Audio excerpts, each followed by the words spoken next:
Hi, and welcome to First Draft for April. Thanks for joining us. I'm excited to have both Alexis Ann and Julia Kelly here with me today, and we are going to tackle the topic of book covers. They have both had covers for their books recently or been redoing covers. So we're going to tackle the topic of book covers and talk a little bit about how that's different in traditional publishing versus indie publishing. So again, thank you for joining us, and excited to dive right into this topic today. So both of you have had things going on with covers recently. Julia, you just released pictures of your covers for your upcoming governess series, and Alexis, you recently I think I'm frozen out there. rebranded. I've lost you guys, unfortunately. What was that? I think I lost you guys there for a second, unfortunately. You were saying the covers have just come out for the governance Covers have series? just come out for your governess series, and Alexis, you just recently rebranded your Tease series, Storm correct? Inside Storm series. Inside series. Sorry, I knew I was like, which one was it? Teams um, are coming soon too, so I'm just living in Coverland right now. So Got it. I think I've been seeing you talking about both of them. So yeah, awesome. So what I wanted to start with talking a little bit about is how the process of creating a cover is different when you're an indie author versus a traditional author. So I think we'll start on the traditional side. So Julia, if you can talk a little bit about what that process was like of working with your publisher to create covers. Sure. So I should say first off that I didn't have a huge amount of say in my covers, which I think is not uncommon, especially for debut and very young authors at publishing houses. I'm very lucky because I love my covers. I'm really happy with what the art department did, and I basically got what would have been on my wish list and what was on my wish list, because what happened was my editor reached out to me and basically said, look at a bunch of covers that we do. I'm with Simon and Schuster, so look at a bunch of covers with our house and look at a bunch of covers for the best sellers in your genre, which is historical fiction. So the kind of the Julia Quinns of the world, Tessa Dare, the big hitters in historical romance. And tell me what you like. And so I put together basically a fact sheet of, first of all, giving a physical description of each character in the books, each of the hero and heroine. And then I kind of started pulling together, and I actually sent her basically my like top 10 I love them recent book covers, and so I did that, and then I also have some Pinterest boards that were just really helpful for me as I was starting to think about these books. And so I pulled in a couple of celebrity lookalike names in terms of kind of who I had in mind when I was writing some of these characters, and sent that all to her. And then a little while later I got an email, and I opened the email saying, please don't suck, please don't suck, please don't suck. And I had beautiful PDFs of these gorgeous covers. And so the thing that I really wanted was, as much as I love the classic, couple on the cover, I think they're called clinch covers. I really have been liking covers with solo women on them. Often they have their backs turned and they're wearing a fabulous dress. So, it's all about the dress. It's all about kind of this luxurious, opulent fabric and this, beautiful woman. Obviously, because it's romance, sometimes the dress is sliding off of her. It happens. And so that's what I got. I got 3 covers that I think fit the tone of the books really well. They're definitely on the sexier, more sensual side, but they're clearly historical romance. Like, you look at them and you sit there and say, well, that's romance. Like, I know exactly what that book is going to be like. There's going to be frocks. It's going to be in a different time, and we're going to have a heroine who is it's all about her because she's solo on those covers. So I was very, very happy with what I ended up with. So and I got all 3 of them all at once, which was nice. It meant that I could kind of do a big push and be like, here, I have all these things, and there are pre-orders out, and you should take a look at my books. So but yeah, it's a little bit of a strange experience because I've built covers before for indie, and it's you go from extreme control to very little control and a lot of hoping that the art department is good and does a good job. So it was a change, certainly.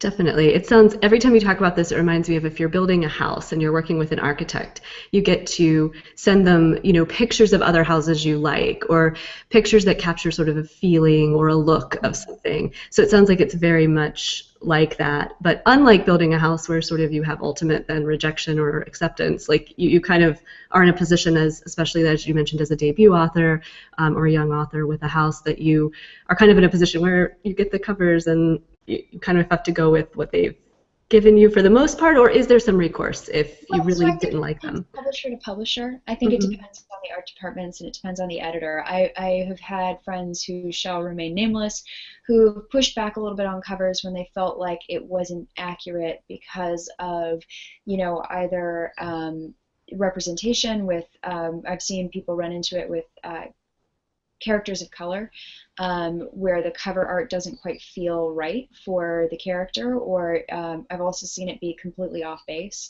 And luckily, those friends have been able to work with the art department and talk to people about, okay, how do we actually take this and really get it to be more representative of the book and more representative of the characters who are in it. I think sometimes also it's a matter of if maybe they're trying to cross you into a couple different genres, it can be a little tricky sometimes. And I know it's always a worry of every author if you don't fit really neatly into a particular genre space. It can be troubling to kind of end up with a cover where you're being sent mixed messages. The reader doesn't necessarily know, is this women's fiction? Is it romance? Is it? And those are very different things, which is a whole other conversation for another podcast. But I think one of the tricks is figuring out a way to visually convey a very clear message about what your book is going to be about, because it's the first entry point for readers, right? So it's the first time that a reader is going to have really any idea of what your story is about, unless maybe they looked at the back cover copy or the Amazon blurb beforehand. This is your way of getting in with them and saying, okay, this is exactly what it is that you're going to be living with for the next 4, 6, 8, 12 hours of reading time. So I think it can get a little tricky when things are not as clear as they could be genre wise. Hmm. Definitely. So Alexis, when you sit down to make a cover, what does that process look like for you?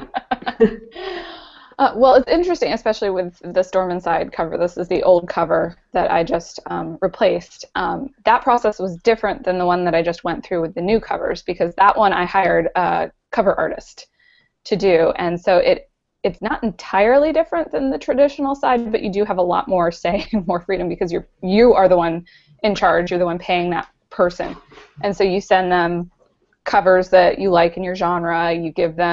You may even have a stock photo that you already like, fonts and colors and all that stuff, and you send it to this person that you've hired and ask them to create that product.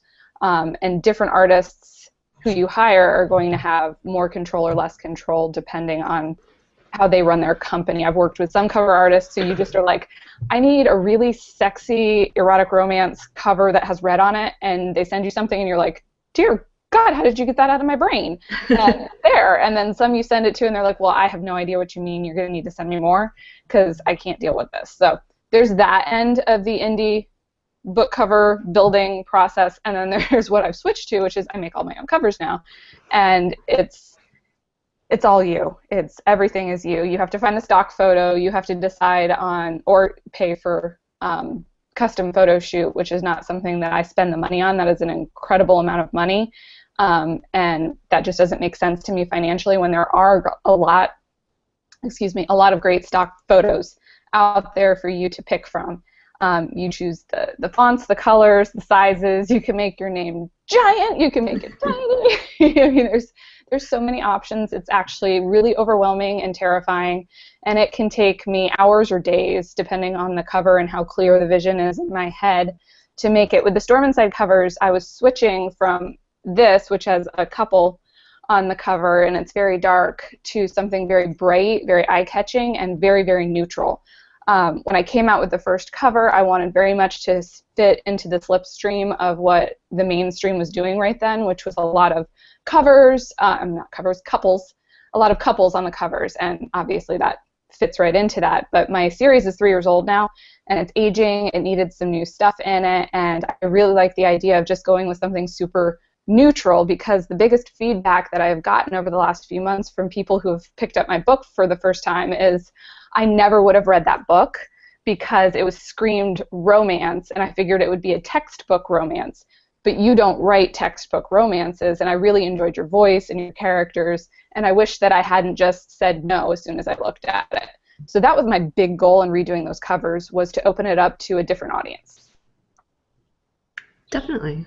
And they're still, I mean, I will say I've seen all your covers, and they're still sexy. Like, they're still, even though it's not a couple, and even though it's definitely different and it's not dark anymore, there's still a sexiness about them. And in a way, they remind me, there's a Maya Banks series that has that very brilliant splash of color, and it's whatever, you know, whatever object or whatever thing it's trying to portray, it's very eye-catching. And you're absolutely right, it's you know, all your covers are white now, right? Yeah. White with color.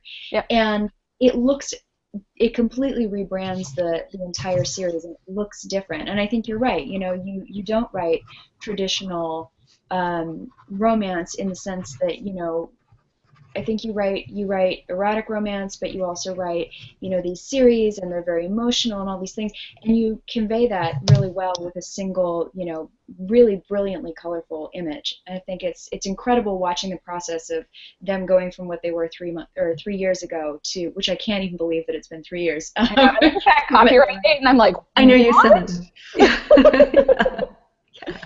Well, and the thing is I always see, because my couples spend a lot of time in the sack, I always see sheets and blankets, and so I really, the images I wanted to pick out and that feeling I wanted to convey was of rolling around in really luxurious sheets. And so I came across this red image, which is the first one on the Storm Inside cover, and I loved it. And so you'll see that in particular conveyed in my new covers for the Tease series, which are all very red and white sheets. Mm-hmm. So hopefully when you look at the covers, you're like, yeah, I'm getting into bed with this book. Yeah, I think there's so much that you're saying, and I think you're exactly right, Julia. When we look at her new covers, there is still that sexiness, and I think it's in the textures and it's in the colors also, the bright, vibrant reds. I feel like you have some purple in there. Yeah, Lightning has purple on it. Yeah, and I feel like you can convey a lot with, you know, just that kind of simple structure with color and texture of kind of the background. Which kind of leads into, I feel like, and you are probably both going to be more knowledgeable about this than I am, but I do feel like there's a little bit of trend in erotica right now, or in erotic romance, to have more neutral covers, maybe without, and I can't think of an example off the top of my head, but well, was it a trend that you're kind of, you know, you're saying it's been 3 years since it came out, so are you kind of maybe following a newer trend with your covers, or something that's changed? The biggest thing that we tend to attribute to this extreme success of Sylvia Day's Crossfire series and E.L. James' 50 Shades is that those are very neutral covers. I mean, they're a single image for the most part on each of those covers. It doesn't scream, there is 150 pages of straight up erotic sex in these books. Mm-hmm. You can feel comfortable walking around with them. And when I first got into the industry, I mean, that was a very well-known thing right then. Do you go for the neutral cover that seems to be doing well, or do you go for the more traditional sexy cover that people who are looking for a sexy book know that when they pick that up, that's what they're getting? And I intentionally opted to go for a romance cover that looked a lot like a romance cover. And so, but that was part of my thinking and going back and getting the feedback that I got on my covers in my series, to then switch out and go with the neutral trend that continues to show that it is working. People don't necessarily want a sexy cover, so I'm trying that one now. Yeah, I think also, you know, it's funny, there's the neutral cover, and then there's the neutral monochromatic cover, which is what we really saw with like 50 Shades of Grey. It's all shades of gray, shocker. But even, Sylvia Day's Crossfire series, it's very monochromatic, and it's a look, and you know exactly what it is when you see it. Like, we have this triggering mechanism now, and there's a way to do neutral colors, as we talked about, with color and with sensuality and with all of that texture and all those things that are different. And so you're not saying, I'm not trying to be a dupe for these other authors, I'm not trying to be a dupe for these stories, but I can use elements of what works. And so I think that one of the things that is really helpful is looking at who's been successful, whose work you like, what you're naturally drawn to, and figuring out what elements that you really like. And so even if it doesn't necessarily translate over directly, you can take elements of cover art that you enjoy. I really like bold graphic elements on contemporaries, and so I have I just did a cover I designed for a contemporary that's releasing in June. It's a re-release of a novella, and it's got a big kind of sea green colored band on the top of it. It's actually about the size of your lower third, or the color of your top of your lower third, Mary Chris. And I like it because it helps everything stand out, especially when you've got text on top of a stock image. It can be difficult sometimes to make that text pop, but also it helped me very, very simply brand, okay, this is what a contemporary indie release looks like, because it looks very similar in terms of its branding to my first novella re-release, which is Seduction in the Snow, which has that same element, but it's a big blue band. So it just, it's one of those things where you can kind of pull things through, and you can work with your own branding, and you can get ideas from other people in other places without necessarily directly copying a trend. You can take and borrow elements from that trend. And I think this is something you all have both touched on, but I do think I love that concept of, like, you're looking at a trend, you're borrowing elements that feel fresh to you or correct to you and authentic to who you are. But I do think it's so important to know what books in your genre are looking like. So, Alexis, in your example a while ago about, there was kind of this point where you make a decision on whether you have a couple on the cover or you go with a more neutral cover, and kind of both are accepted, but deciding which way you want to go. I think it's good to know that those are kind of the two things that covers generally in your genre are doing. I know I had an experience one time where I picked up a book that very, very much looked like a lighthearted women's fiction cover. And it actually was romance with a little bit of erotica, and that was totally fine with me, but I remember sitting there reading it thinking, gosh, like, if someone else picked this up, they really might not be cool with that, because they're thinking they're picking up, something a la Meg Cabot or Emily Giffin, and it's very, very different than that. So Definitely. Can you all talk a little bit about, while you want to, have your own unique brand, you do want to kind of play within the constraints, or not the constraints, but you want to look similar to books in your genre that readers would want to pick up? Well, yeah, I mean, your book cover is the symbol of what is inside. And so just like when you're taking classes in high school and college on language and symbology, that when they get 5 seconds to look at that and decide what they think that means. And so you want your cover to instantly convey what it means. So if you have a mystery and it has a sexy couple on the front, people are not going to get that it's a mystery, and vice versa. If I have a dark cover with a knife and it's a romance, people are going to be confused, Right. There are certain things that you have to do in order to convey the meaning of what's inside your book, while at the same time it's a marketing tactic. So there's a lot of elements in play there. Right. Julia? Yeah, no, so my romances are across the room right now on a different bookshelf, so unfortunately I couldn't grab any of those, but like, this is, not surprising, a mystery, right? So it's a lone figure walking down the street, it's very moody, and it's also a very good book if anybody wants to read it. So this is a mystery, this is women's fiction. This is a lone woman sitting, and it actually has a slightly mystery element to it as well, but it's kind of moody, it's a little but it's a lone woman sitting on a step. It's a woman, and it's got this kind of mysterious element to it, which is very fitting for what this book is actually about. I also recommend this highly. This doorstop of a book is wonderful. So this is all about this man wrote a 6-volume, like 250, 2,500 word fictional autobiography of himself. It's insane, but it's really wonderful. This is him. Like, this is him. It's bold, it's plain text. Like, you know exactly what you're getting into. This is literary fiction. Like, if this doesn't scream literary fiction to you, we got to have a conversation, because this is literary fiction as this gets. And it's great because you can pull most books off the shelf and kind of get a sense of what it is that you're looking at. It's marketing. When it really boils down to it, your covers should be wonderful. They should speak to you, all these things, but they also really need to market what you are and what you're doing. And I understand and sympathize with people who write between genres, because that is tough.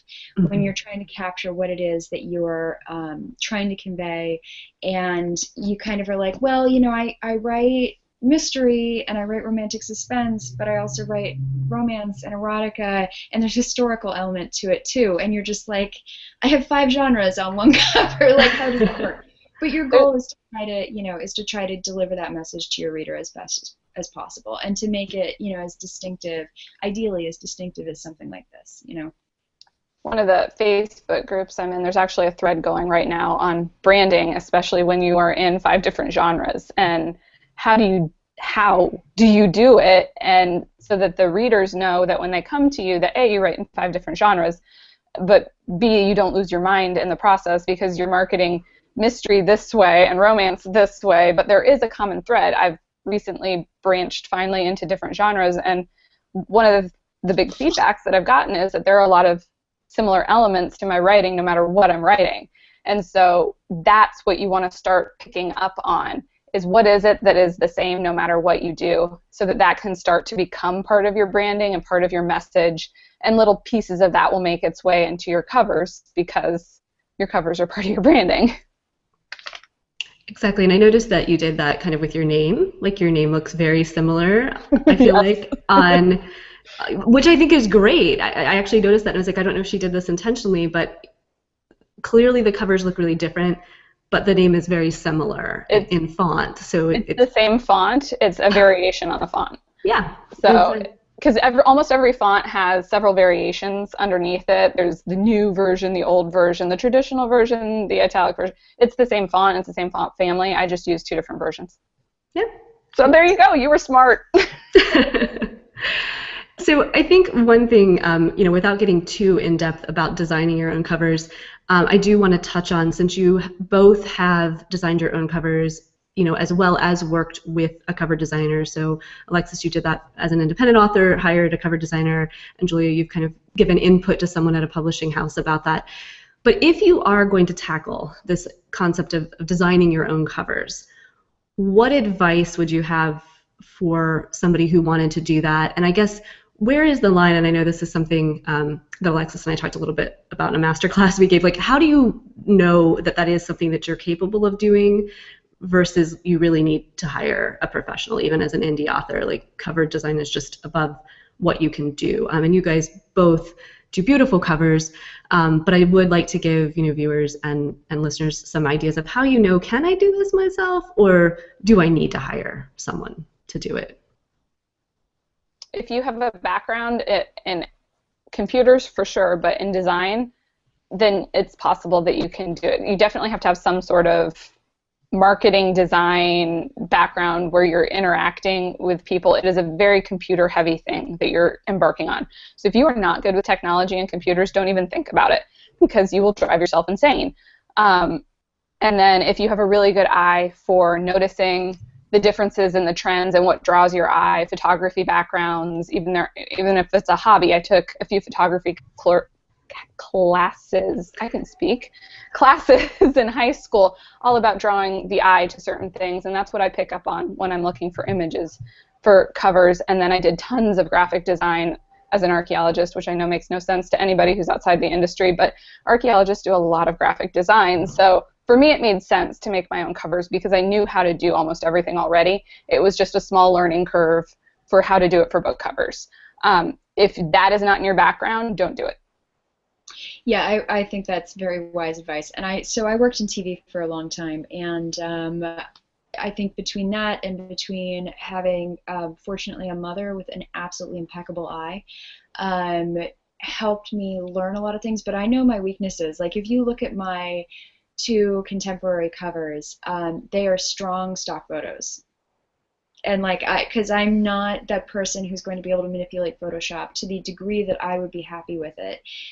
They're very, very simple. I found a good stock photo and I went with it. And I think that probably the wedding week is the last time I'm doing that because I don't know if I've like run my luck out.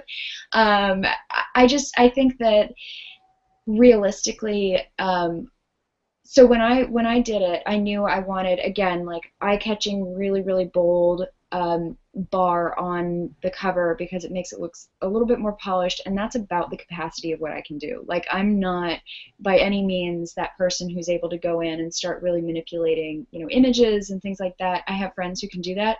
The stuff they do is amazing.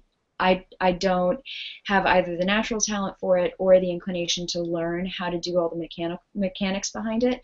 So I think part of it was doing a lot of drafts, and I probably sent, between you guys and my course sister, I probably sent you like at least a dozen different drafts of my original Seduction in the Snow cover, because there are tiny, tiny little things that people are going to be able to pick out when they're looking at it raw, when they're not staring at it constantly, that's going to be really helpful. And you do learn more as you do it more and more, but honestly, I would say there are a lot of great cover artists who either have pre-made covers that you can grab if your book falls within one of those kind of genres that pre-made covers work for, or hire somebody. If you're going to be writing a book and investing all this time, if you can invest the money, because if you're not confident in doing it, I think it's not worth tanking your book potentially. And not tanking your book as in nobody's ever going to read it ever, but you're giving yourself a better shot if you have a marketable cover that really attracts people. And because even if we don't have books in the way that we some people don't have physical books in the way that they used to. They've gone over to ebook exclusively. Ebooks still have a very large visual element when it comes to selling that book, and that's the cover. And so I think that, like Alexis said, know your strengths, and if your strengths are not covers, don't do it. We have the name of a wonderful cover artist if we can link to. Book Beautiful does wonderful work, and I think cover artists like her are really invaluable because we're on the writing side of it, and we may not also have the graphic element. I totally agree. And it takes hours and hours and hours and hours to get it right. Mm-hmm. So there's a cost-benefit ratio there. If you have $0, then it might be worth it to you. But if your time is money and you should be writing or doing other things, it's much more cost-effective to pay a good cover designer to make you a good cover than to try and do it yourself. Mm-hmm. Yeah. Because as you all have exactly, as you all have said, that sets the tone for the whole book. And so I always tell people your editing and like your internal editing and the cover are the places to spend money. And if you're lucky enough to have an eye for design or want to create something that is at a level you can create it, wonderful, but it's the first thing people see. So if it's not in your wheelhouse, if it's not something you're wanting to spend the time to learn, absolutely pay someone to do that. Yeah.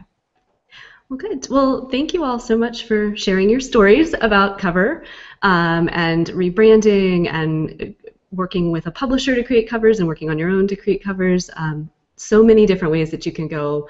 But I think the one big takeaway is the cover sets the tone for your book and really is what draws a reader into being interested in either clicking through to read the description if it's a thumbnail online or turning the book over to read the back cover copy. They're going to be first drawn in by that very first image. So it's your first impression. It's your 15 seconds at the first part of an interview is your cover.